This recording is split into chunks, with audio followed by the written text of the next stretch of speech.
हाँ जी, good morning again, welcome.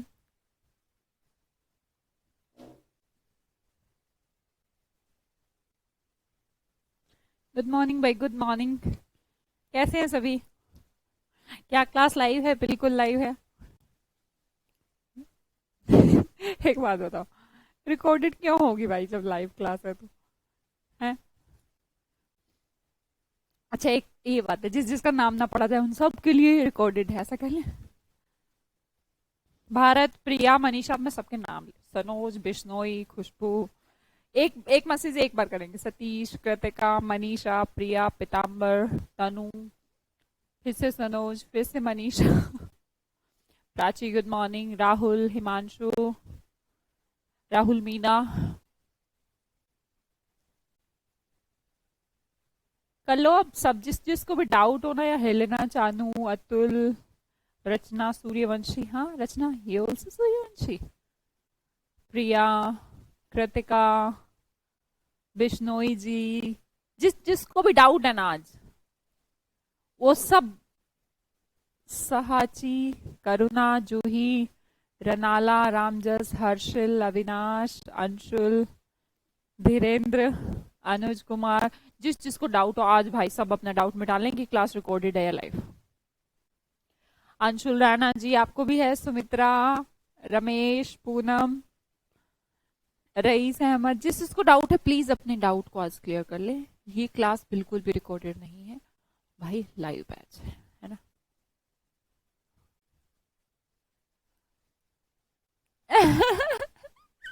दो बार कॉल किया, हंस के रही हो? अरे मैं हंस तो इसलिए रही थी, मेरी डांट पड़ रही थी। नहीं मैम, मुझे कोई डाउट नहीं है, मैं डेली क्लास लेता हूँ और हमेशा लाइव रहती है। हाँ बेटा, लाइव रहती है। कभी मगर मान लो मुझे कहीं जाना भी पड़े और मतलब कोई इमरजेंसी हो या घर जाना हो, तो मैं आपको बोल के जाऊंगी कि बेटा 2-3 दिन आप रिकॉर्डेड से मैनेज कर लेना, मैं रिकॉर्डेड डाल के जा रही हूँ। पर ऐसे धोखे वाले काम कर ही नहीं सकते यार, मुझे रात को नींद ही नहीं आएगी, है ना। ऐसे थोड़ा ना कि मैं रिकॉर्डेड बैच पकड़ा दूंगी लाइव वाले, कोई सेंस ही नहीं, मैं क्या करूंगी फिर? मैं इतनी ठल्ली हो जाऊंगी अगर रिकॉर्डेड बैच दे दूंगी तो मैं लाइव की जगह। और फिर लाइव और रिकॉर्डेड में फर्क क्या रह जाएगा? और दूसरी बात, लाइव और रिकॉर्डेड कुछ नहीं होता, सीरियल वाइज सीक्वेंस वाइज पढ़ना जरूरी है। रिकॉर्डेड बैच इक्विवेलेंट ही है लाइव के, बस आपकी आत्मसंतुष्टि है। अदरवाइज ऐसा मत किया करे कि आज क्लास में है बस लाइव है इसलिए, नहीं यार। आप सीक्वेंस से पढ़िए, पहली क्लास, दूसरी क्लास, तीसरी क्लास, जब तक तीसरी ना समझ में आए चौथी पे मत जाइए। लाइव लेने से किसी के सिलेक्शन नहीं हुआ करते, ठीक है जी। बाकी आपको कौन डांट सकता है? मुझे भी डांट देते हैं यार। ये आपके लिए डांट खा रही हूँ क्यों? ब्लड टेस्ट करवाना क्यों था? ये तो बात सही है कि क्यों करवाना था? बेमतलब ही एम ही सूझी कि करा लेती हूँ, कभी कोई बीमारी तो नहीं हो गई मुझे। आज की बात नहीं कराऊंगी। कई बार छोटे भी डांट देते हैं यार। चलो आगे समझते हैं। एडजेक्टिव हमने कल मतलब लास्ट जब भी हम पढ़ रहे थे बेसिक्स पढ़ा था एडजेक्टिव का, है ना जी। बिल्कुल बेसिक्स था, जो एकदम बच्चों की तरह। क्या होते हैं, कैसे पहचान सकते हैं, क्या आइडेंटिफिकेशन हो सकती है, टाइप्स क्या क्या हो सकते हैं, और ये कहाँ कहाँ पोजीशन हो सकती है, प्रेडिकेटिव है, एट्रीब्यूटिव है, लिंकिंग वर्ब क्या है, सब्जेक्ट कॉम्प्लीमेंट क्या है, ये सब हमने सीख चुके हैं पिछली क्लास में। नहीं प्राची, कभी भी नहीं, चश्मा नहीं लगा वो मेरे। हाँ, तो अ, ये हम पढ़ चुके हैं। किसी को उसमें शायद मुझे नहीं लगता कोई डाउट होगा। क्या हुआ, साउंड में क्या दिक्कत है? साउंड तो ठीक है भाई।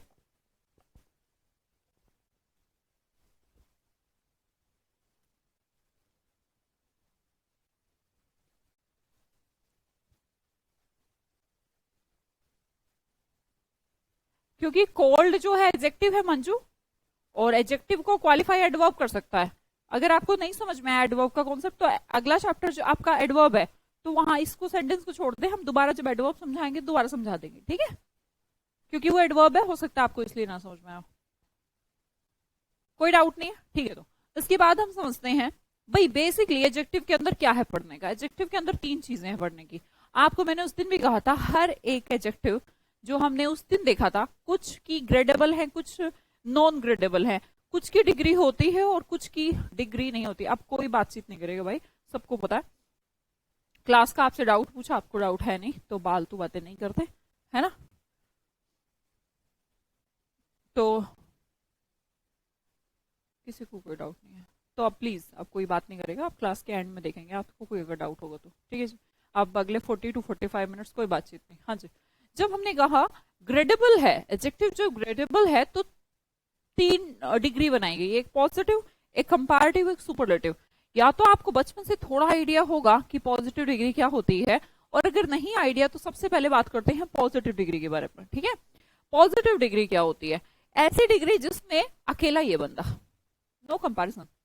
मतलब जो भी हम स्टेटमेंट दे रहे हैं, ऐसी स्टेटमेंट जिसमें इंसान जो है वो अकेला ही है, उसका किसी से कोई कंपैरिजन नहीं। कंपैरिजन का मतलब क्या होता है? उससे बड़ा नहीं, कोई से छोटा नहीं, लंबा नहीं, मतलब जिस गुण की भी हम बात कर रहे हैं वो अकेला ही है, उसका किसी और से कोई कंपैरिजन नहीं है, कोई और है ही नहीं मार्केट में। हमने देखा जैसे कि ये पर्सन आपको दिख रहा है, यहाँ पे एक बच्चा है, ठीक है। अब इसके मार्क्स आए हैं A+, A जो भी आए हैं, पर ये है तो अकेला।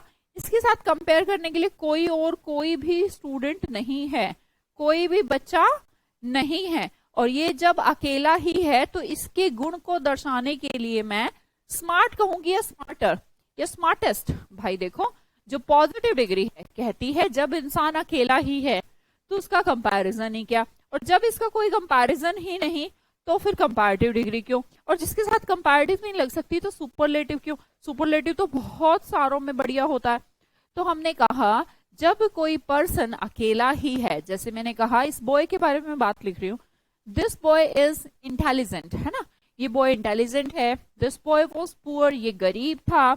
ही इज अ ग्रेट बॉय, हमने कहा पुअर, इंटेलिजेंट या फिर ग्रेट, तीनों की तीनों हमारे एडजेक्टिव हैं। एट्रीब्यूटिव, प्रेडिकेटिव आप समझते हैं, ऐसा मत सोचिएगा कि हवा में है, हवा में है फिर भी ये एडजेक्टिव है। ये केस मैं आपको फ्राइडे की क्लास में समझा चुकी हूँ, ठीक है जी। अब हमने कहा कि जब ये लड़का अकेला ही है, दिस बॉय इज इंटेलिजेंट, मैं इसके साथ मोस्ट इंटेलिजेंट, मोर इंटेलिजेंट कैसे लगा सकती हूँ भाई?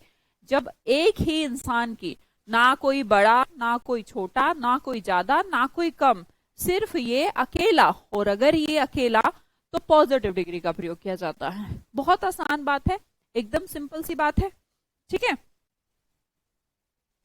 तो हमने कहा कि जब अकेला ही पर्सन है, जब कोई कंपैरिजन नहीं बनता, भाई जब कोई कंपैरिजन नहीं बनता, मेरी स्टेटमेंट को ध्यान से सुनिए, जब कोई कंपैरिजन नहीं है, क्या नहीं है?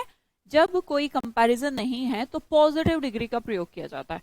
आपके सामने 3 एग्जाम्पल लिखे हैं। मैंने कहा Shivam is the best boy, ठीक है। शिवम, चेक करिए क्या शिवम यहाँ पर अकेला ही लड़का है? आप पाएंगे कि मैम अकेला है, देख लेते हैं कहीं और तो नहीं। Shivam is the best boy, Shivam best boy है, पर हमें नहीं पता, ना किसी चीज का जिक्र ही नहीं किया गया, सिर्फ एक स्टेटमेंट दी गई शिवम के गुण के बारे में। और सिर्फ हम अगर शिवम के गुण की बात कर रहे हैं तो हमें गलत है बेस्ट बोलना, हमें गुड बॉय बोलना चाहिए। आगे समझिए, दे लाइक्ड द मैन, उन्हें वो आदमी पसंद है, as it was the most honest man.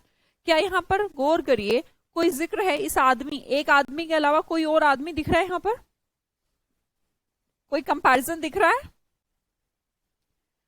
They like the man, भैया ये वही आदमी है जिसकी ये क्वालिटी है, वही ऑनेस्ट है, पर मुझे नहीं लगता कि कोई भी कंपैरिजन यहाँ पर है, कोई कंपैरिजन नहीं, कोई ना दूसरा आदमी ना कोई तीसरा आदमी, एक ही आदमी, कोई कंपैरिजन नहीं। तो मोस्ट ऑनेस्ट की जरूरत नहीं है भाई, ऑनेस्ट मैन यूज करिए। आगे देखिए, मैंने कहा you should practice it well because it is the hardest chapter. भाई देखने में सेंटेंस ऐसा लग जाता है हमें फ्लो में, ठीक है, पर ध्यान दीजिए हमने क्या यूज करी है, सुपरलेटिव डिग्री करी है। हार्डेस्ट, हार्डेस्ट बोला ना, तो सुपरलेटिव डिग्री, इसका मतलब बहुत सारे क्वेश्चंस या चैप्टर्स और भी होने चाहिए थे। ये इट कौन है? ये इट यही चैप्टर है या कोई और चैप्टर्स आपको नजर आ रहे हैं? तो जब कोई स्टेटमेंट है और सिंपल स्टेटमेंट है कि हमें इस चैप्टर का प्रैक्टिस कर लेना चाहिए क्योंकि एक हार्ड चैप्टर है, अगर वो कहता इस किताब के चैप्टर्स में से ये हार्डेस्ट है, तो हमें समझ में आता, पर जिक्र ही एक चैप्टर का है, जिक्र ही एक आदमी का है, तो कोई कंपैरिजन है ही नहीं। किससे ज्यादा और कम बताऊं मैं इसको? ज्यादा कम बताने के लिए कोई दूसरा पर्सन होना चाहिए, और दूसरा पर्सन होना चाहिए, दूसरा पर्सन के साथ साथ कम या ज्यादा होना चाहिए, कोई कम होना चाहिए कोई ज्यादा, तभी जो कंपैरिजन या सुपरलेटिव का यूज किया जा सकता है। तो हमने कहा हार्डेस्ट को यूज नहीं करना चाहिए, हमें हार्ड को यूज करना चाहिए। नेक्स्ट देखिएगा, नेक्स्ट क्वेश्चन, फिर नेक्स्ट क्वेश्चन तो ठीक है, the tree is as higher as that, ये तो ठीक है। पहले वाला कॉन्सेप्ट पेपर में नहीं आता बेटा, ये कॉन्सेप्ट जो आपके सामने है, this one is very important. Pronoun का टेस्ट दिया था सैटरडे को,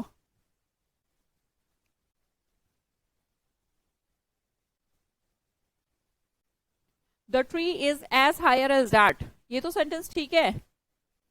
is there any comparison?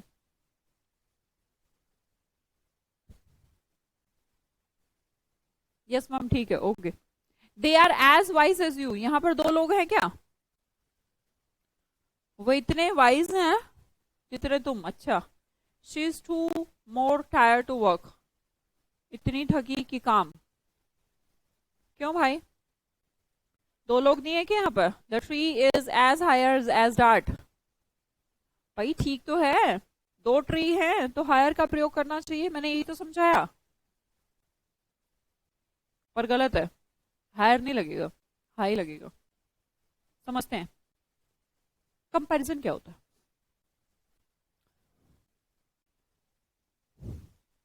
This is comparison, this is comparison, और दिस इज कंपैरिजन। कौन सा कंपैरिजन है इनमें से? पहला, दूसरा या तीसरा? कंपैरिजन किसे कहते हैं? कंपेयर करना। अभी जो इतनी देर से बोल रही थी मैं, भी कोई कम और ज्यादा ही तो कंपैरिजन है भाई, कोई कम है या ज्यादा है वही तो कंपैरिजन है। जब कोई बराबर है तो कंपैरिजन क्या है? वो तो रिजल्ट है। कंपैरिजन, कोई कम हो दूसरे से तो कंपैरिजन है, ज्यादा हो तो कंपैरिजन है, पर बराबर हो तो कैसा कंपैरिजन? कंपैरिजन करने के लिए एक से ज्यादा लोगों का होना जरूरी है, पहली कंडीशन। दूसरी कंडीशन, एक का कम और एक का ज्यादा, बराबर नहीं। ए ग्रेटर देन बी या less than B, not equal to B is a comparison. तो बराबर कभी भी कंपैरिजन नहीं होता। ये तो बराबर है, यहाँ पर ए ग्रेटर देन बी, यहाँ पर ए ग्रेटर देन बी, यहाँ ए लेस देन बी, समझ में आता है? ग्रेटर और लेस दोनों कंपैरेटिव डिग्री हैं, पर जब मैंने कहा ए इक्वल टू बी, इक्वलर नहीं लिखा, ठीक है? तो कभी भी दो चीजों की क्वालिटी कभी भी कंपैरेटिव डिग्री का प्रयोग मत करिएगा। अब इसको अगर सिंपल सा तरीका देखना है तो बहुत सारी चीजें हैं, वेरी है, इनफ है, सो है, एज है और टू है, 4-5 चीजें हैं जो आपका क्वेश्चन तो गलत नहीं होने देंगी। फिर भी आप यही समझिए, ट्राई करते हैं। The tree is as higher as that, एक ये पेड़ है, अरे पेड़ तो ऐसे बनना चाहिए ना, चलो ऐसे बना देते हैं। ये पेड़ और ये पेड़ दोनों बराबर है, तो कंपैरेटिव डिग्री का यूज नहीं भाई। एज हाई एज, इसलिए आपने रूल्स में पढ़ा होगा, एज एज जहां दिख जाए उसके बीच में पॉजिटिव डिग्री लगती है ना? पढ़ा, इसलिए लगती है। आगे समझिए, they are as wisest as you, वे इतने ही बुद्धिमान है जितना कि वो, तो बराबर है। एज का प्रयोग जहां हो जाए तो बीच में पॉजिटिव डिग्री का प्रयोग किया जाता है। आगे समझिए, she is too more tire to work, भैया वो इतनी थकी हुई है कि काम नहीं कर सकती। तो मैंने पूछा कितनी थकी हुई है, बोला इतनी की काम नहीं कर सकती।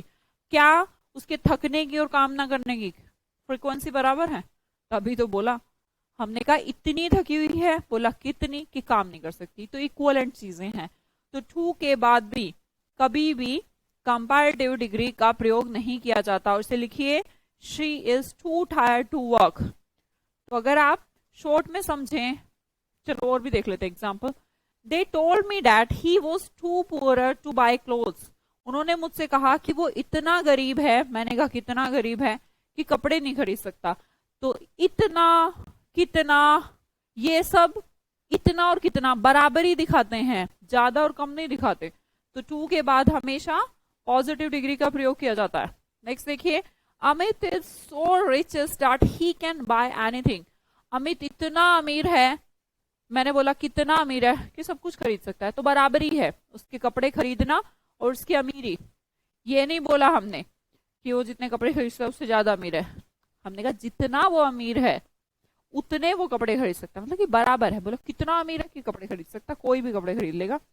तो मैंने कहा सो के बाद भी हमेशा आप पॉजिटिव डिग्री का प्रयोग करते हैं, तो ये बात कोई अचंभित करने वाली नहीं है, समझने वाली है कि जब भी हमें कंपैरिजन शो करना हो तो दो चीजों का होना तो जरूरी है, बट दो चीजों में से एक का ज्यादा या कम होना जरूरी है। बराबरी कंपैरिजन नहीं करवाती। आप समझिएगा कुछ एडवर्ब हैं, अगर मैं सिंपल भाषा में कहूं कि कुछ adverb too, so and as, इसके अलावा एक वेरी भी होती है, अभी समझाऊंगी, एक इनफ भी होती है।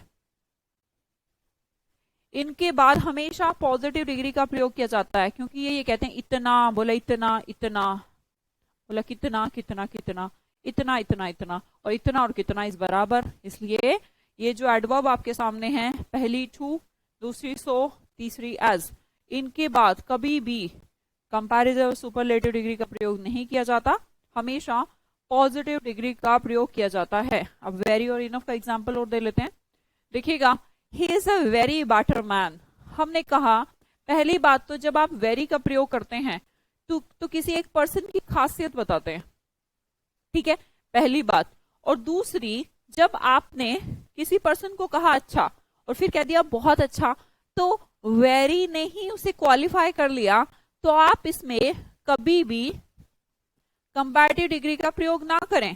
जब आप बहुत कह रहे हैं तो फिर बेटर का मतलब भी तो बहुत अच्छा ही होता है ना। तो वेरी के साथ भी कभी भी कंपैरेटिव डिग्री का प्रयोग नहीं किया जाता। आप बोल के भी देख लेंगे तो भी समझ जाएंगे यार वेरी, किसी को कहते हैं इज वेरी गुड, कभी कहते हैं इज वेरी बेटर। पहला वर्ड वेरी और दूसरा है इनफ। इनफ वैसे तो इसे डिटेल में समझेंगे हम, फिर भी देखिए, they are smart enough to impress anyone.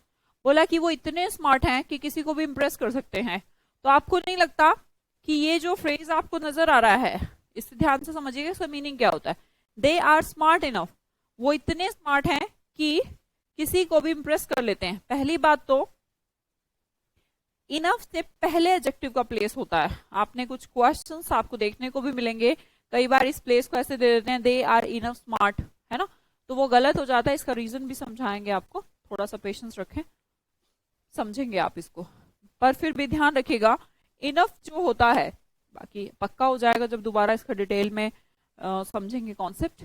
Enough जो है, इनफ हमेशा अपने से पहले एडजेक्टिव को लेता है, और वो जो एडजेक्टिव लेता है वो एडजेक्टिव हमेशा पॉजिटिव डिग्री का होता है। They are smart they are smart enough to impress anyone. वो इतने स्मार्ट है कि किसी को इम्प्रेस कर सकते हैं, तो इक्वलेंट है। ये नहीं बोला कि उससे ज्यादा स्मार्ट है या कम स्मार्ट है, बोला इतने स्मार्ट है कि किसी को भी इम्प्रेस कर लेंगे। हमने कहा था ना टू और टू का एग्जाम्पल, सो एज इनके एग्जाम्पल। तो आपने देखा कॉन्सेप्ट नंबर 2, कुछ एडवर्ब ऐसी हैं जिनके साथ पॉजिटिव डिग्री का यूज किया जाता है, और उसका कारण आप समझ गए होंगे कि कंपैरिजन तो हो नहीं रहा। इसलिए जब कंपैरिजन नहीं होगा तो डेफिनेटली हमें क्या यूज करना पड़ेगा, पॉजिटिव डिग्री का प्रयोग करना पड़ेगा। आगे समझिए, मैंने कहा कुछ एडवर्ब, वेरी एंड इनफ। कितनी एडवर्ब आपने सीखी, गौर करिए। So, as, too, very and enough, इनके साथ हमेशा पॉजिटिव डिग्री एडजेक्टिव का प्रयोग किया जाता है। अब इसे ऐसे समझ लीजिए, या फिर मैंने जैसे समझाया कि भाई कंपैरिजन बड़ा या छोटा में होता है, बराबरी में क्या कंपैरिजन, मतलब चीज तो सेम होनी चाहिए पर कोई बड़ा और छोटा कुछ तो होना चाहिए ना, कोई क्वालिटी का डिफरेंस तो होना चाहिए। Equivalent is not equal to comparison, ठीक है जी। आगे समझते हैं नेक्स्ट क्वेश्चन, ये भी हमारा पॉजिटिव डिग्री ही सीख रहे हैं हम। एग्जाम्पल देखिए, this table is not rounder than that table. देखने में बिल्कुल ठीक लग रहा है कि हमने देखा, आपने कहा मैम कंपैरिजन के लिए दो चीजों का होना जरूरी है, पहली डेफिनेशन फिर मैंने वो भी फेल कर दिया अगले कॉन्सेप्ट के अंदर, है ना, कि भाई दो के साथ साथ किसी का ज्यादा किसी का कम होना भी जरूरी है। पर अब तीसरी डेफिनेशन की दो चीजें भी हैं और एक ज्यादा बड़ी और मतलब एक उससे ज्यादा बेटर भी है, फिर भी हम कंपैरिजन का यूज नहीं कर रहे, क्योंकि ये जो आपके लिखे हैं अभी नॉन ग्रेडेबल डिग्री है। मैंने कहा this table is not rounder than that table. भैया एकदम वाहियात बात है। राउंड मतलब राउंड होता है, गोल मतलब गोल होता है। मैंने फ्राइडे की क्लास में आपको समझाया था, गोल का साइज छोटा बड़ा हो सकता है पर गोल तो गोल ही होता है। मैंने कहा स्क्वायर तो स्क्वायर ही होता है, परफेक्ट तो मतलब परफेक्ट ही होता है, इम्पॉसिबल मतलब इम्पॉसिबल है, ज्यादा इम्पॉसिबल क्या होता है। तो कुछ ऐसे एडजेक्टिव जो आपने फ्राइडे की क्लास में सीखे और अगर आपने नहीं सीखे तो तुम मुर्गे बन जाने चाहिए। नॉन ग्रेडेबल, राउंड आपको याद है कैसा एडजेक्टिव है? नॉन ग्रेडेबल, जिसकी डिग्री नहीं बनाई जा सकती क्योंकि गोल गोल होता है। तो अगर हमें इस सेंटेंस को लिखना भी है तो लिखिए this table is not as round as a table. ये टेबल उस टेबल के जितनी राउंड नहीं है, जितनी राउंड नहीं है।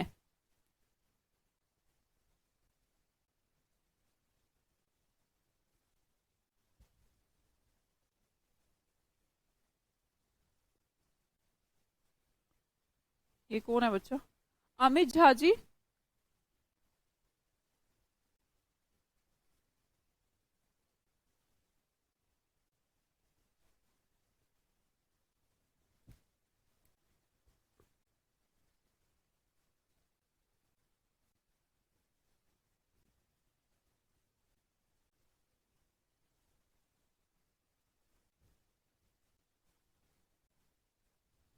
बेटा स्मार्टर का मैंने स्मार्ट कर रखा है। हाँ?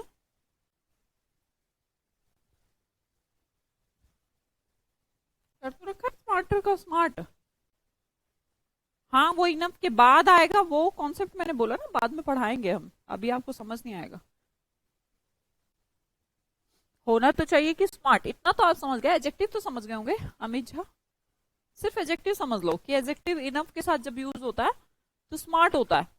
अब वो दे आर इनफ स्मार्ट होता है, उसको क्या कारण होता है उसको फिर बाद में समझेंगे। ठीक है बेटा, क्यों होता है ऐसा कि प्लेस क्यों चेंज हो जाता है। प्लेस का पोजीशन की बात बाद में करेंगे, मैंने बोल दिया था ना बीच में कि छोड़ दें, आगे समझते हैं, क्योंकि जब तक एडवर्ब नहीं सीखेंगे तो हम कैसे करेंगे। आगे समझिएगा, अगले चैप्टर में समझेंगे उस बात को। हाँ, क्लासिफाइंग एडजेक्टिव की बात कर रहे थे हम। कुछ ऐसे एडजेक्टिव जो नॉन ग्रेडेबल है, तो हमने देखा यहाँ पर भाई गोल गोल होता है, ज्यादा गोल और कम गोल कुछ नहीं होता, तो हमें राउंडर यहाँ पर यूज नहीं करना चाहिए। ठीक है, बोलना चाहिए this table is not as round as that table. ये उतनी गोल नहीं है, ऐसा आप कह सकते हो, बराबर गोल नहीं है ऐसा बोल सकते हो, पर गोल ही नहीं है फिर वो, ऐसा नहीं कि राउंडर या राउंडेस्ट हो जाएगी। आगे समझिएगा, Ram is the most perfect candidate for the management. तो आपको लगेगा सेंटेंस तो एकदम ठीक है यार, पढ़ने में एकदम ठीक से ही लगते हैं हमें, सेंटेंस ठीक ही लग रहा है, Ram is the most perfect candidate. पर देखिए परफेक्ट अपने आप में ही एक तरीके का सुपरलेटिव है, परफेक्ट को और परफेक्ट नहीं बनाया जा सकता। कुछ एडजेक्टिव ग्रेडेबल है, उनकी डिग्री बढ़ाई जा सकती है, पर जो चीज परफेक्ट ही हो गई यार, उसको मोर परफेक्ट और मोस्ट परफेक्ट क्या कर सकते हो आप? नहीं कर सकते। They have made a more impossible plan, उन्होंने ज्यादा असंभव प्लान बनाया। असंभव असंभव होता है, असंभव का मतलब है जो हो नहीं सकता, और जो हो ही नहीं सकता वो हो ही नहीं सकता, वो ज्यादा हो नहीं सकता या कम ज्यादा हो नहीं सकता। क्या होता है? हो नहीं सकता, मतलब जैसे नोट का मतलब नोट होता है, मोर नोट क्या होता है, तो इसी तरह इम्पॉसिबल मतलब नोट होता है। मोर नोट और मोस्ट नोट कुछ नहीं होता, तो हमने कहा मोर इम्पॉसिबल नहीं, इम्पॉसिबल का प्रयोग किया जाएगा। ठीक है बेटा अमित, थैंक यू। आगे समझिएगा, that was the most unique opportunity he got in this life. तो हमने कहा उसको बहुत ही यूनिक अपॉर्चुनिटी मिली है। भैया यूनिक मतलब सबसे अलग, एकदम डिफरेंट, तो ज्यादा यूनिक और कम यूनिक नहीं होता। तो हमने डिस्कस किया था यूनिक भी हमारा non gradable, non gradable adjective है जिसका प्रयोग मोस्ट मोर की तरह नहीं किया जाता। This is the most powerful piece of art. भाई वैसे तो इस सेंटेंस को ठीक भी मान लिया जाता है, क्योंकि पावरफुल के साथ मोस्ट आप लगा सकते हो। पावरफुल का मतलब शक्तिशाली, पावरफुल का मतलब शक्तिशाली। पर एक बार स्टेट एग्जाम में कुछ इसका आंसर चैलेंज करने के बाद भी ठीक नहीं किया था। तो पावरफुल ऐसा इंडिकेशन की शक्तिशाली, सबसे ही शक्तिशाली। पर मेरे अकॉर्डिंग ये सेंटेंस ठीक है, क्योंकि पावरफुल मोस्ट हो सकता है, एक पर्सन शक्तिशाली है, दूसरा भी हो सकता है, तीसरा उससे ज्यादा हो सकता है ना।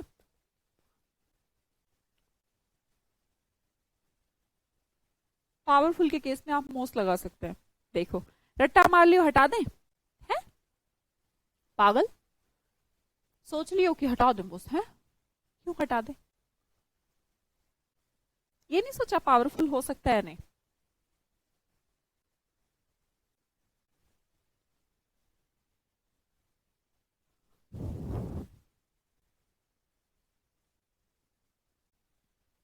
हटाते नहीं हटाए मैम। अरे तो बोलो तो अपना पक्ष तो रखा करो। जब तक आप मतलब पूछोगे नहीं तो कैसे काम चलेगा? This is the most powerful piece of art. Art.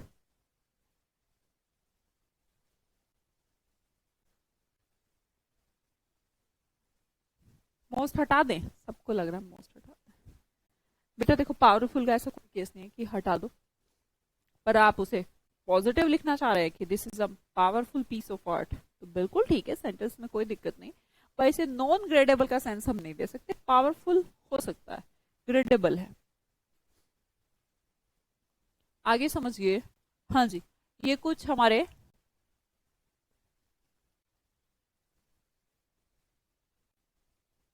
पहले हम पढ़ चुके हैं कुछ, तो फिर भी देख लीजिए।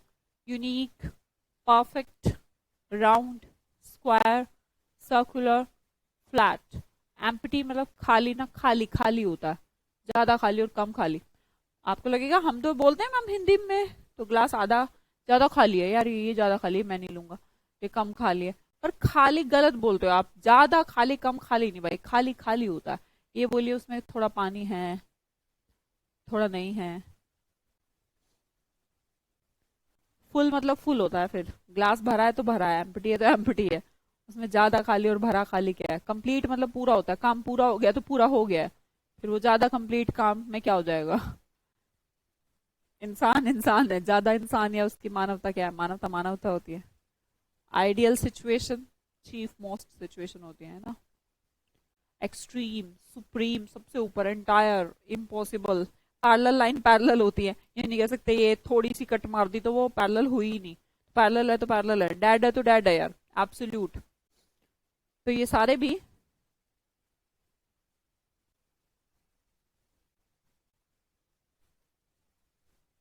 सारे क्या है? नॉन ग्रेडेबल है बेटा। ठीक है, किसी को कोई दिक्कत?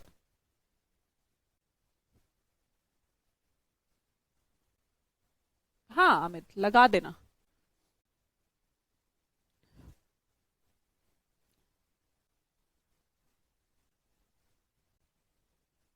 आप लगा देना, बाकी ठीक है।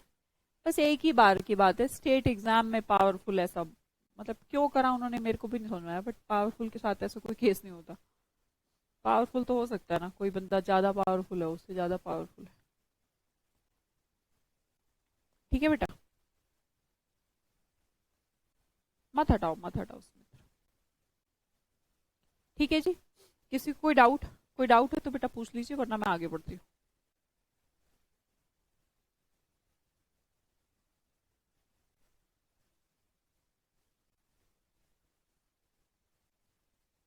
No doubt? पक्का? गलती तो नहीं करोगे? तुम टेस्ट में पूरे नंबर तो लाते नहीं हो, पूरे नंबर लाया करो।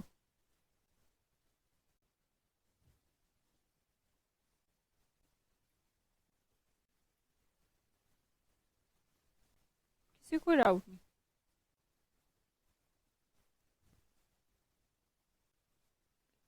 हाँ तपस बस आपके काम का नहीं, आपके काम के दो चार ही है बस। या तो कोई शेप, या इम्पॉसिबल, या फिर यूनिक एंड परफेक्ट, बस चार ही पांच। ऐसे तो दुनिया में इतनी चीजें हैं कि हम कर ही नहीं पाएंगे।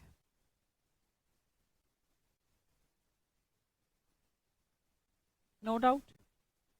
ठीक है भाई, आगे बढ़े तो आगे बढ़ो। समझिए, बस एक छोटा सा कॉन्सेप्ट है। एक आपका इल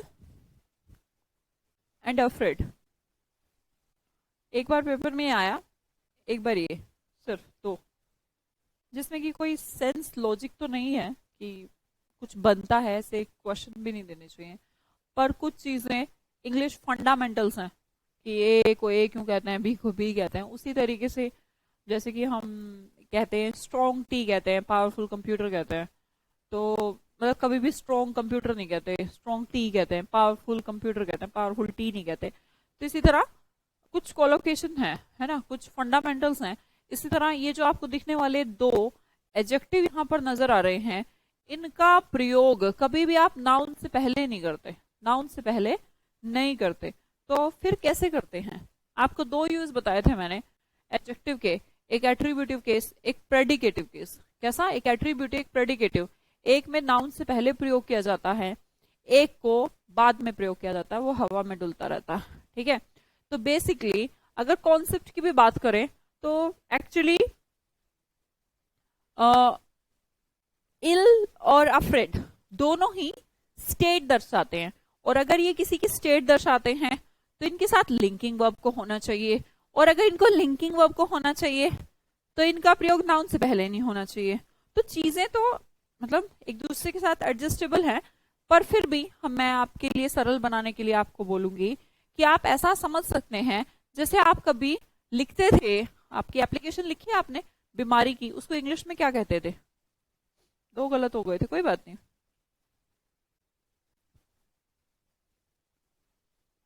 बस दो ही गलत हुए सच्ची में। बेटा आप बीमारी की एक एप्लीकेशन लिखते थे, उसे क्या कहते थे? इल लीव या सिक लीव? इल लीव कहते थे या सिक लीव? अरे बताओ रे।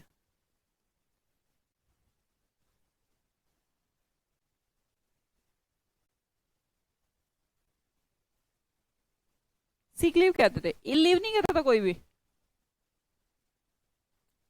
इल लीव नहीं कहते थे क्योंकि सिक जो है आपका,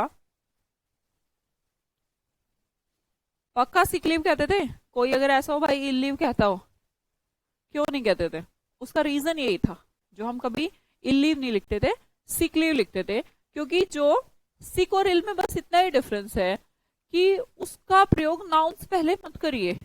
एक का प्रयोग एट्रीब्यूटिव है, दूसरे का प्रेडिकेटिव यूज है, आप उसे बाद में लिख सकते हैं। जैसे मैंने कहा आई एम इल, ये ठीक है क्योंकि इल जो है एक स्टेट दिखाती है, अवस्था दिखाती है, और अगर कोई चीज आई की ही अवस्था दिखाती है, इसका मतलब उसे प्रयोग कैसे होना चाहिए? लिंकिंग वर्ब के साथ, और लिंकिंग वर्ब के साथ प्रयोग होना चाहिए। तो ये मान लीजिए कि जिसके साथ लिंकिंग वर्ब आई उसका प्रयोग आप नाउन से पहले नहीं कर सकते, हवा में लटकाना पड़ेगा, कैसे भी मान लीजिए। तो याद रखिएगा इल लीव नहीं होता, सिक लीव होता है। तो लीव से पहले मीन्स किसी नाउन से पहले इल का प्रयोग नहीं करते। इसी तरह मदर जो है ना, मदर एक नाउन है, नाउन से पहले इल का यूज ना करें, फिर मैम किसका यूज करें? अगर इल प्लस नाउन कहीं पर लिखा जाता है, बाद में लिखा जाए कोई दिक्कत नहीं, और अगर पहले लिखा जाता है किसी नाउन के तो हमें इसको हटाकर सिक कर देना है। ठीक है, सेंस बेस्ड एडजेक्टिव। जो दूसरा एडजेक्टिव आपको नजर आ रहा है अफ्रेड, है ना, अफ्रेड भी क्या है? डरा होना। तो डर गया, तो डर गया अभी लिंकिंग वर्ब सिचुएशन है, अवस्था। तो अफ्रेड भी हमारा एक ऐसा एडजेक्टिव है जिसका प्रयोग नाउन से पहले नहीं करना चाहिए, पीपल से पहले मत करिए। फिर क्या करें? फ्राइटेंड।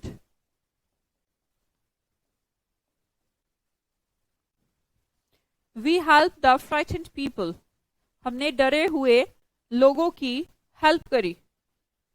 अफ्रेड पीपल नहीं, डरे हुए लोग, अफ्रेड नहीं, डरे हुए। डरे हुए के केस में आप अफ्रेड पीपल ना यूज करें।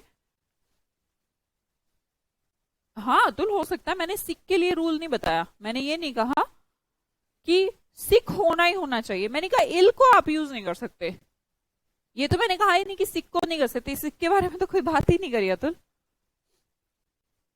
मैंने तो ये कहा बस आप इल को यूज नहीं कर सकते नाउन से पहले, सिक के लिए तो कुछ है ही नहीं भाई, सिक के लिए तो मैंने कोई बात ही नहीं करी।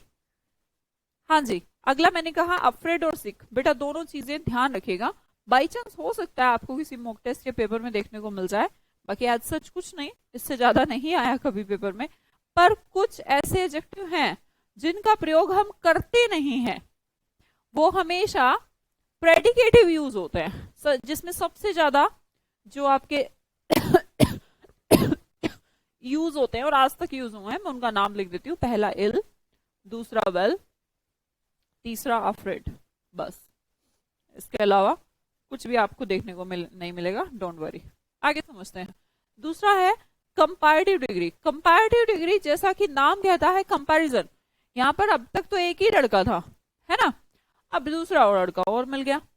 जब दो लोग हैं और एक दूसरे से ज्यादा है तो हमने कहा स्मार्टर, लेकिन ऑफ द टू, दो में से स्मार्ट दोनों हैं, पर ये जो ए है ये बी से ज्यादा स्मार्ट है। तो जो दो लोग हैं, तो दो लोगों की विशेषता में से एक ज्यादा और कम है, तो इसका मतलब हम कंपैरेटिव डिग्री का प्रयोग कर सकते हैं। समझ में आई? जब सिंगल लड़का था तो पॉजिटिव डिग्री, पॉजिटिव डिग्री कितनी आसान है ना, सिंगल लड़का है, पॉजिटिव डिग्री, कोई उसका इधर उधर कोई कंपैरिजन नहीं, तो कोई नीड ही नहीं है।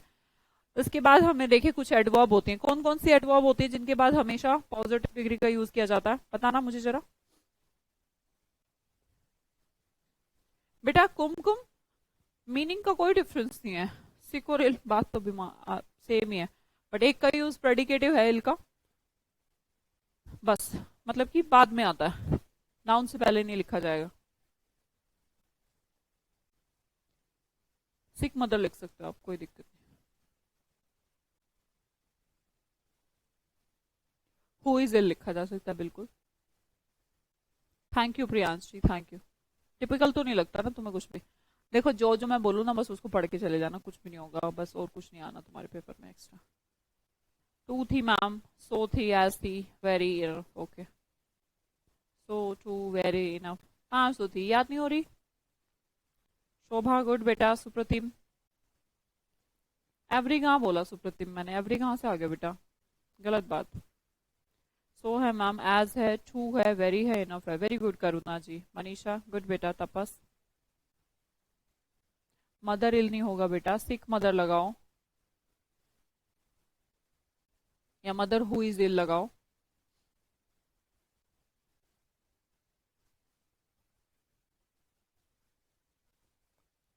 वेरी, इनफ, सो गुड, याद है ना सबको। और हमने क्या सीखी, हमने सबसे ज्यादा इंपॉर्टेंट पॉजिटिव डिग्री का यही कॉन्सेप्ट है जो आपने लिख दिया है, so, as, too, very and enough. ये कुछ एडवर्ब ऐसी हैं जो अपने साथ जो एडजेक्टिव लेती हैं वो एडजेक्टिव हमेशा पॉजिटिव डिग्री का होता है। कैसा होता है? पॉजिटिव डिग्री का होता है। दूसरा कॉन्सेप्ट तो वही है कि जब कोई कंपैरिजन में कोई बड़ा और छोटा है ही नहीं तो किस बात का कंपैरिजन। ठीक है जी, आगे समझते हैं। पॉजिटिव डिग्री का सबसे इंपॉर्टेंट रूल वही था। दूसरे रूल की तरफ बढ़ते हैं जो है कंपैरेटिव डिग्री का। कंपैरेटिव डिग्री का बेसिक समझें तो बात यह है कि दो लोगों का होना जरूरी है। पहला एग्जाम्पल देखिएगा, this boy is richer than that boy. इसका मतलब वह लड़का और यह लड़का दोनों अलग अलग लड़के, दो लड़के हैं तो कंपैरिजन है। हमने कहा एक ज्यादा अमीर है, बिल्कुल हो सकता है, तो बिल्कुल रिचर लगा सकते हैं। This boy was more intelligent then that boy, इस लड़के का उस लड़के से कंपैरिजन है, एक ज्यादा इंटेलिजेंट है तो मोर इंटेलिजेंट का यूज कर सकते हैं। नेक्स्ट देखिए, this boy is smarter than that boy, this boy and that boy दो हो गए, एक ज्यादा एक कम, बिल्कुल है, एक के लिए ज्यादा मतलब कि स्मार्टर, कंपैरेटिव डिग्री। तो कंपैरिजन जब हो एक का दूसरे से तो उसे क्या कहा जाता है? कंपैरेटिव डिग्री कहा जाता है। ठीक है मनीषा, हो जाएगा, अगर खाली टाइम है तो ले सकते हो, आपकी मर्जी। नेक्स्ट देखते हैं कंपैरेटिव डिग्री का example. My house is large than hers. हमने कहा पहली तो ये जो देन है ना ये तुम्हें एहसास करा देगा कंपैरिजन का, देख लीजिए बाकी कि ऐसा है या नहीं। माय हाउस पहला है मेरा घर, is large than hers, her का मतलब क्या होता है? हर्स का मतलब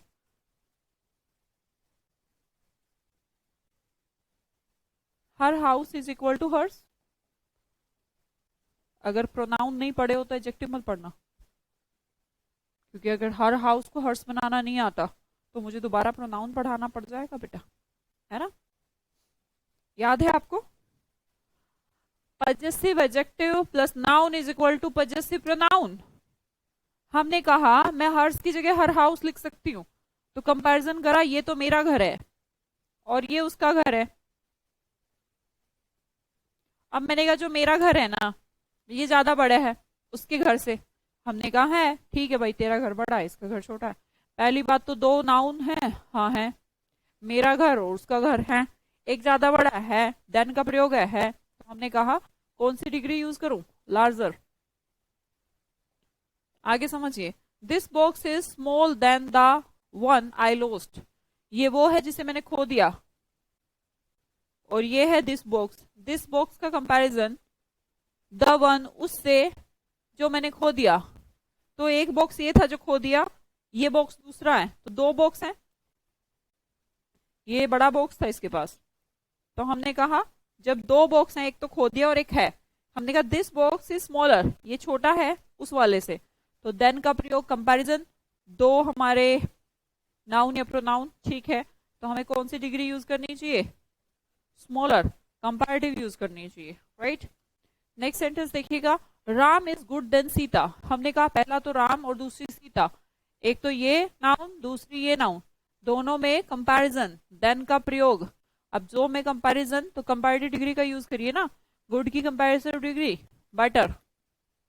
आगे देखिए, Nikhil is rich than Kapil. पहली नाउन निखिल, दूसरी नाउन कपिल। जब दो लोग हैं तो एक ज्यादा एक कम, देन का प्रयोग, देन का प्रयोग कंपैरेटिव डिग्री। पर एडजेक्टिव की तो कंपैरेटिव डिग्री यूज ही नहीं करी, richer. The chapter is easy than others. हमने कहा ये जो चैप्टर है दूसरों से इजी है,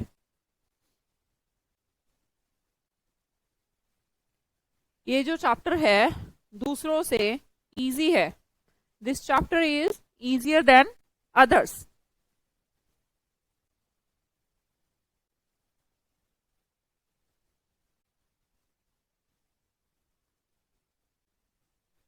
और समझे, अगला समझिएगा, वो जो पीछे थे वो तो कुछ भी नहीं यार, उनमें तो कुछ है ही नहीं है?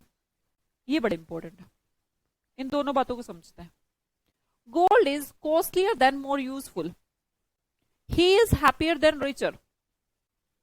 सेंटेंस तो ठीक है मैम, शुरू वाला देख लो पहले।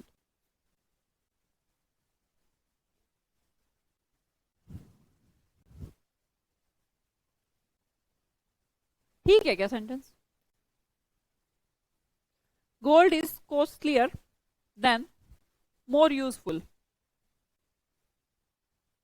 ठीक है सेंटेंस, कॉस्टलियर देन यूजफुल, ठीक है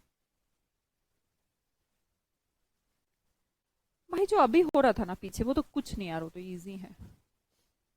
वहां पर चीजें अलग अलग थी, राम और सीता अलग, निखिल और अतुल अलग, ए अलग बी अलग।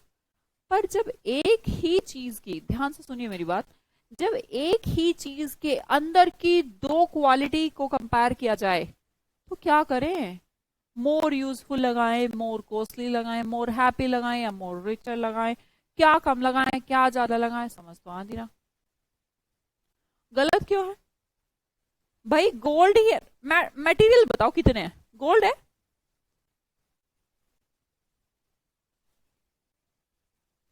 गोल्ड ही अकेला, क्या करें?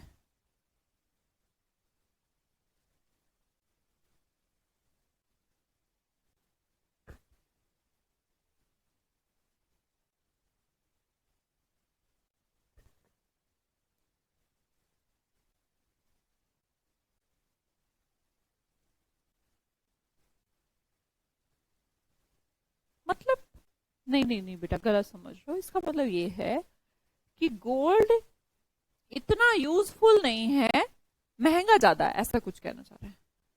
तो दो बात तो हो रही है, एक तो गोल्ड का यूज और दूसरा गोल्ड का ही रेट। तो बात एक्चुअली ये है कि एक ही चीज की दो क्वालिटीज का कंपैरिजन है, दो क्वालिटीज आपस में भिड़ गई। अब गोल्ड का कंपैरिजन नहीं है किसी से, गोल्ड का लोहे से कंपैरिजन नहीं है, गोल्ड के अंदर की ही दो क्वालिटीज का कंपैरिजन है। तो ऐसे में क्या करें? ऐसे में करने का सिंपल सा एक तरीका मैं बताऊंगी आपको, हमें करनी है सिर्फ और सिर्फ क्वालिटीज की बात। हमने कहा कॉस्टली, मोर कॉस्टली देन यूजफुल। जो चीज ज्यादा है ना उसके साथ मोर का प्रयोग कर लीजिए। हमने बेसिकली हम ये कहना चाहते हैं कि ज्यादा यूजफुल नहीं, उसकी बजाय ज्यादा कॉस्टली है, तो हमने ना मोर को तो ले लिया कॉमन और कह दिया कॉस्टली देन यूजफुल। कहना तो यही चाहते हैं ना, यूजफुल से ज्यादा कॉस्टली है, और हमने मोर को कॉमन ले लिया, जिससे हमें ये शो हो गया कि यूज की बजाय ज्यादा कॉस्टली है। तो ध्यान करिए, सोचिए, जब भी एक ही चीज की दो एडजेक्टिव हो, मीन्स दो क्वालिटी हो, कंपेयर करने के तरीके होते हैं। अभी जो पीछे सेंटेंस थे उनमें तो हम अलग अलग पर्सन की कंपैरिजन कर रहे थे, तो जब हम अलग अलग कर रहे थे तो अलग अलग उसकी अपनी क्वालिटी थी, उसकी अलग क्वालिटी थी, तो हमने एक के साथ कंपैरेटिव डिग्री का यूज कर लिया। अब भैया है तो एक ही धातु, एक ही धातु के दो गुण हैं। अब दो गुण हैं तो गुणों में से अब हमें एक को ज्यादा और एक को कम बताना है, तो हमें यूज करना है मोर। मोर प्रयोग करके जो आगे लिखा हो उसे सिंपल डिग्री में लिख देना। आगे समझिए, he is happier than richer. क्या इसमें भी वही बात फॉलो होती है जो ऊपर हुई है?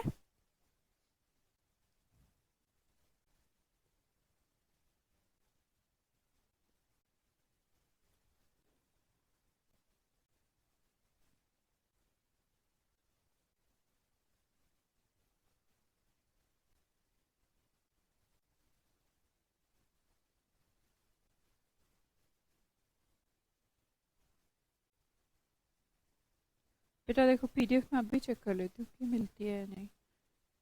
तुम्हारे मैसेज से मैं परेशान हो गई हूँ इतनी देर से। तुम मुझे अगला करके बताओ जिसको भी आया, बाकी कोई बात नहीं, नहीं आया तो मैं करा दूँ।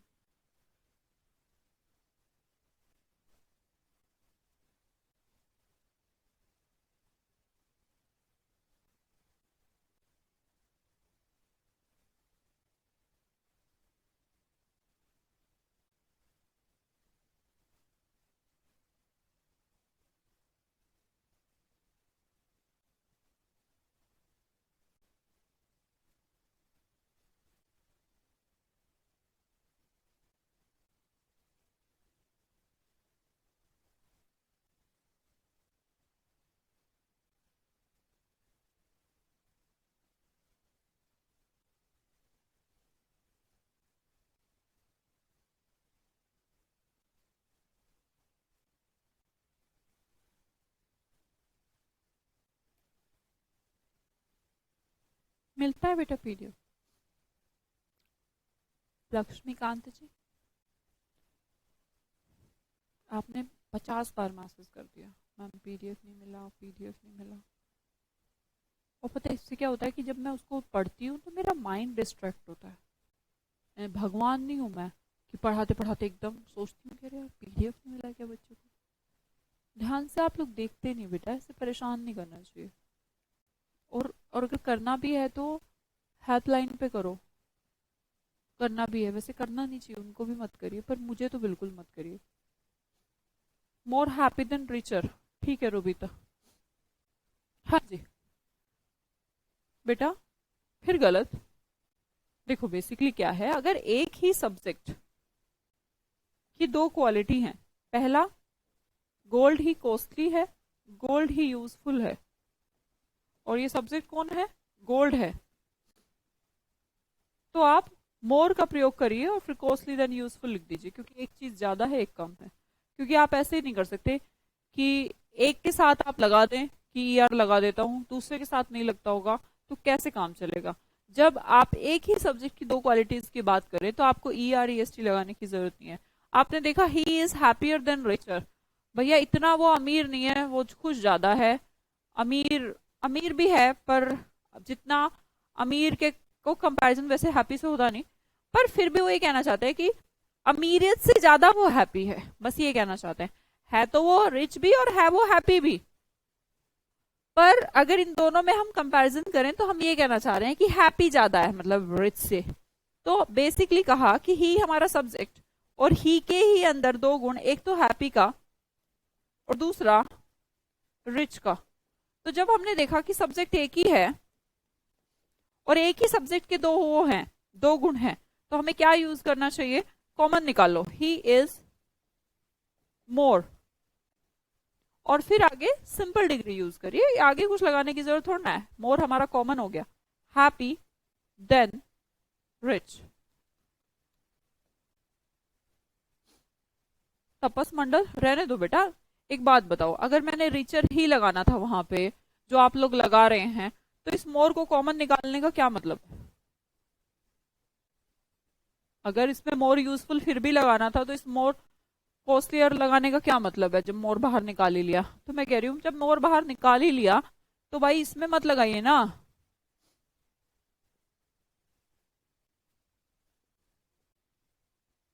क्लियर?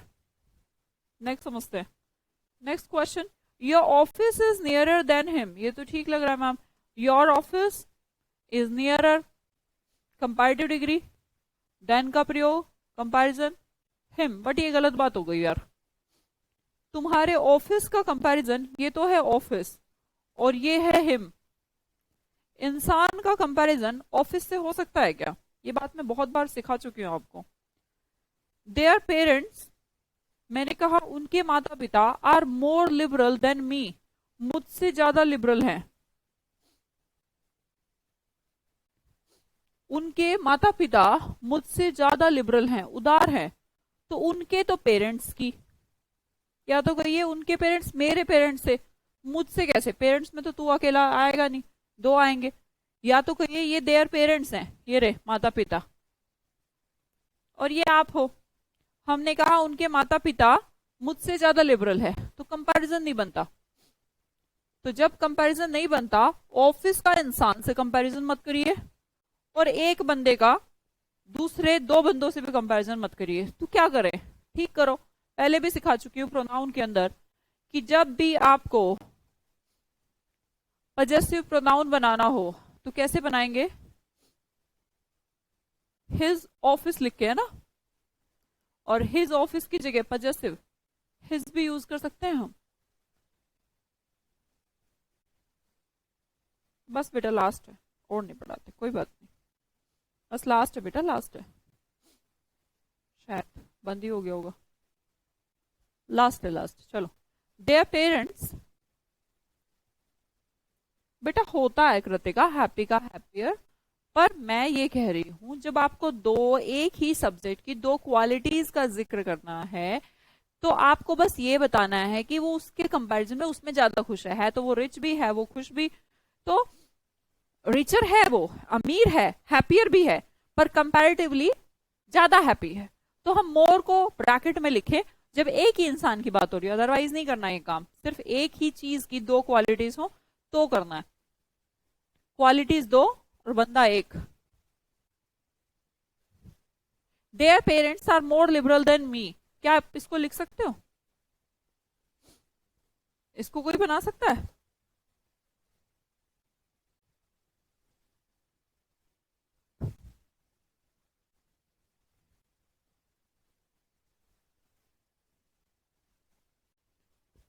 माइंड, मुझसे? अच्छा,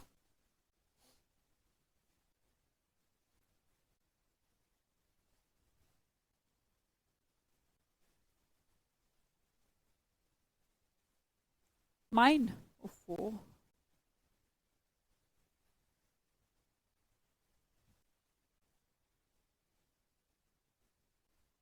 संतोष कुमार जी, प्रैक्टिस भी अगर इंक्लूड करी जाए तो 3-4 दिन, वो बेटा फिर बैच 6-7 महीने का चला जाएगा। और इतना मैं प्रॉमिस नहीं करती, मैं जो प्रॉमिस करती हूँ मुझे वो करना होता है। तो मेरा प्रॉमिस होता है 3 से 4 महीने में आपको सिलेबस करवाने का, फिर वो 7-8 महीने पे चला जाएगा संतोष।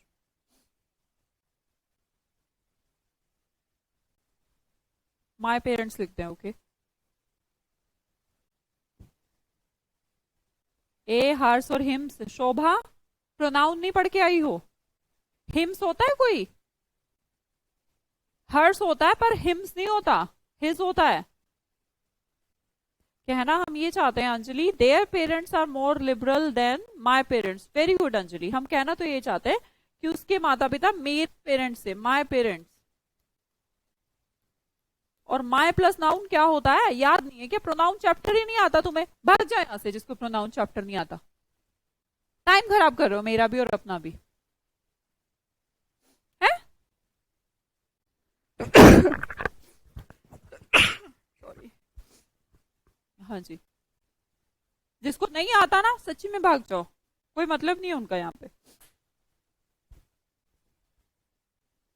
माय पेरेंट्स नहीं लिखना बेटा हिमांशु, माइन लिखना।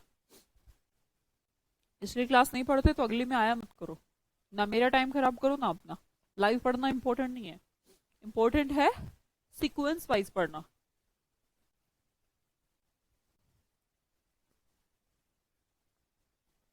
नहीं बेटा छुट्टी मुझे चाहिए संतोष, तुम्हें नहीं चाहिए छुट्टी।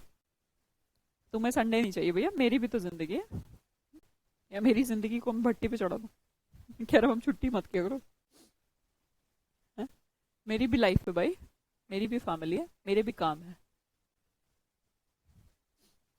ऑफ तो सबको चाहिए होता है ना। आप ऐसी बात कैसे कर सकते हैं संतोष?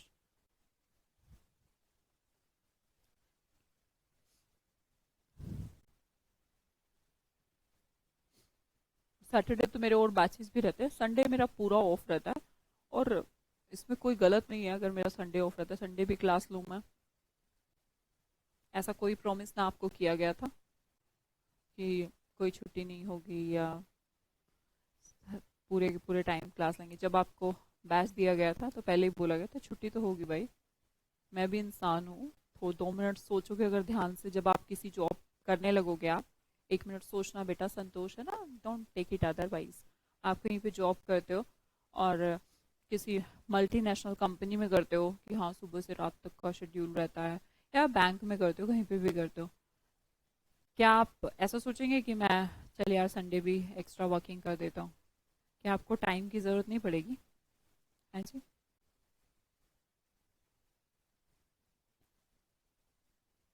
छुट्टी कर दोगे? करा करोगे काम? सच्ची सच्ची बताना, दिल पे हाथ रख के समझने की कोशिश करना। मैं प्यार से समझा रही हूँ, कोई गुस्सा नहीं।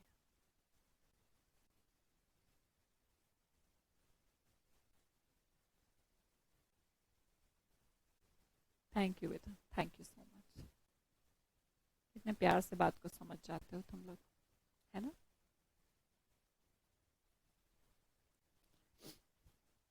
टाइम की ज़रूरत होती है, इसीलिए छुट्टी का प्रावधान बनाया गया। आपको पता है विदेशों में तो लोगों के स्ट्रेस एंड मेंटल प्रॉब्लम्स की वजह से अब वीक में 3-3 दिन ऑफ होने रहने लगा।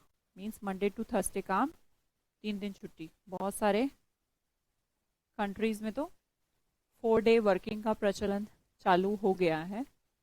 और बस एक स्टूडेंट लाइफ को छोड़कर स्टूडेंट को भी थोड़ा बहुत ब्रेक ले लेना चाहिए। ब्रेक बहुत ज़रूरी है। अगर आप ब्रेक नहीं लेते तो आपकी एफिशिएंसी कम होती है, ये साइंटिफिकली ट्रू है। तो छुट्टी सब लेते हैं, सो स्वीट ऑफ यू। बुरा लगता था ना जब मैम संडे को भी बुला लेते थे कॉलेज में कभी कभी। बुरे वाली बात नहीं, वो कुछ चीज़ें टेक्निकली ठीक होती हैं बेटा जी। हम्म, छुट्टी लेनी चाहिए, ब्रेक लेना चाहिए। जब तक आप ब्रेक नहीं लेंगे तो एफिशिएंसी नहीं बढ़ पाएगी।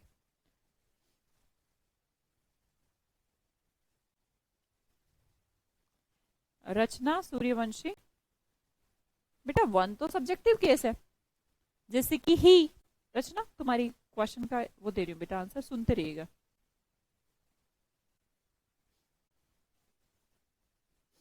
वन जैसे कि ही, और वंस लाइक ही हिज, उसका। भाई जैसे मैंने कहा हर एक, तो वन हर एक का भी तो कुछ होगा। मैंने कहा लड़की, उसका हर भी तो होगा, ही है तो उसका हिज भी तो होगा, आय है तो माए भी होगा। इसी तरह वन का वंस होता है।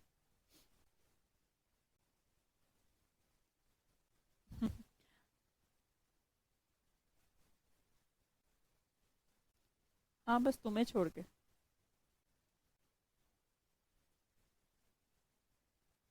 नारनौल। नारनौल, हिसार और जींद के बीच में जो पड़ता है प्राची, उसकी बात कर रही हो? उस नारनौल की बात कर रही हो? हाँ, आई हूँ। आपके हिसार में यूनिवर्सिटी है, लाला लाजपत राय, है ना प्राची? वहां पे मैं जब दिल्ली आईआईटी थी तो मेरे गेस्ट लेक्चर्स 3 4 बार आई मैं हिसार। तो जब हिसार आई तो नारनौल भी बीच में आ गया बस में ऐसे जानती हूँ। मुझे भी नहीं मिलता। तुम्हें नहीं लेना वीकली ऑफ, ये हम लोगों के लिए है। तुम पढ़ाई कर लो 6 8 महीने, फिर अपने आप फिर मिल जाएगा। जॉब में ऑफ होता है, स्टूडेंट लाइफ में कैसा ऑफ? संतोष कुमार देखते हैं यार, इसके लिए क्या कर सकते हैं, कुछ करेंगे। समझते हैं कोई खाली टाइम कुछ। तुम बता, इतनी ज्यादा कॉल्स रहती है मेरे पास प्रैक्टिस बैच बनाने के लिए, मेरा कोई प्रैक्टिस बैच नहीं। प्रैक्टिस करा दीजिए, practice batch, practice batch. Time ही नहीं निकाल पाती। आपसे पढ़ने के बाद बहुत सारे क्वेश्चन सही हो रहे हैं मेरे, सारे सही हो जाएंगे और सबके हो जाएंगे। जी मैम, मेरे हस्बैंड ने वहां से स्टडी किया है, हिसार से। अच्छा, मनीषा तुम भी इसका मतलब हरियाणा से हो?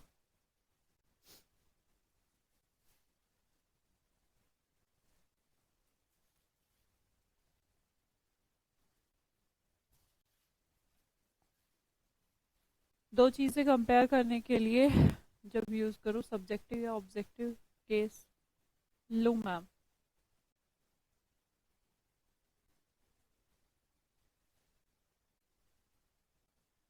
नहीं, कंपेयर सब्जेक्ट का हो रहा है तो सब्जेक्ट ही लो, ऑब्जेक्ट का हो रहा है लोकेश, ऑब्जेक्टिव लो।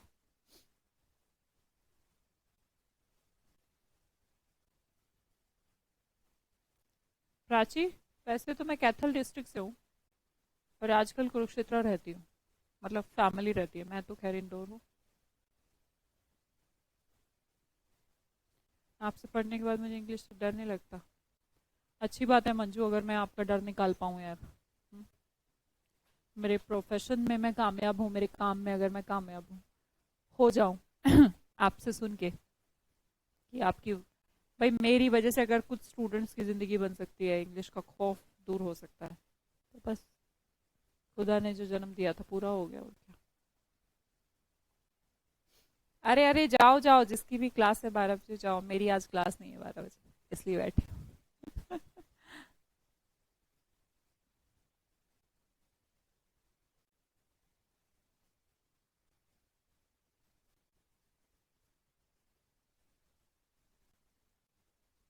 अंजलि, हुज बेटा, हुज चेन है?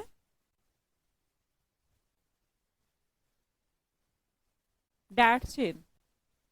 क्या कह रही हो बेटा, समझे नहीं। हुज चेन या डैट? पूछ रही हो कि हुज चेन या डैट चेन, राइट? बेटा हुज है ना, वैसे तो इनमें से कोई सा भी नहीं आना चाहिए, विच आना चाहिए, क्योंकि हुज जो है इंसानों के लिए यूज होता है, और डैट सिम्बलाइजेशन के लिए, जब हम प्रॉपर बनाने की कोशिश करें तो दोनों ही है, तो दोनों ही आपके सेंटेंस गलत।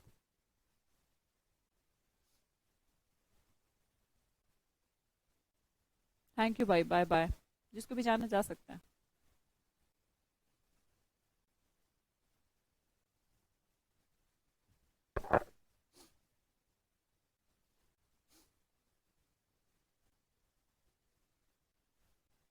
भाई जो भी कॉम्प्रिहेंशन वाला पार्ट है बेटा, जो भी पढ़ रहे हैं, अभी अगर आप पढ़ना शुरू कर रहे हैं तो डेली की एक आदत डालिए। रोज एक क्लोज टेस्ट, रोज एक पैसेज, 5 PQRS। उसे ऐसे मत टालिएगा कि एंड में देख लेंगे। टीचर उसमें सिर्फ गाइड कर सकता है, वो एक रीडिंग एबिलिटी है, और रीडिंग एबिलिटी 10 15 दिन में नहीं सुधरी जा सकती। ठीक है? तो जितने भी लोग सच में यार सिलेक्शन चाहते हो कि कोई नंबर ना घटे, तो अपना जो कॉम्प्रिहेंशन सेक्शन है, रीडिंग जो सेक्शन है, कोई भी बुक आपके पास होगी, कोई भी बुक, कोई खराब अच्छी नहीं होती, कोई भी बुक आपके पास है, उसमें से एक क्लोज टेस्ट, एक पासेस और 5 PQRS करने की आदत डालिए। क्योंकि वो कोई ट्रिक या फिर कोई तरीका नहीं है, वो एक रीडिंग एबिलिटी है। जितना आप इंग्लिश को पढ़ेंगे उतना सीखेंगे।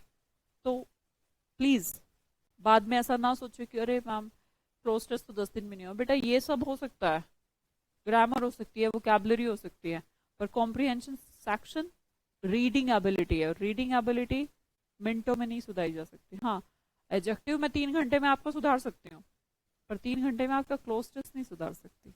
वो मेरे हाथ में नहीं, मेरे क्या वो किसी के हाथ में नहीं, है ना। उसको अभी से शुरू कर दो।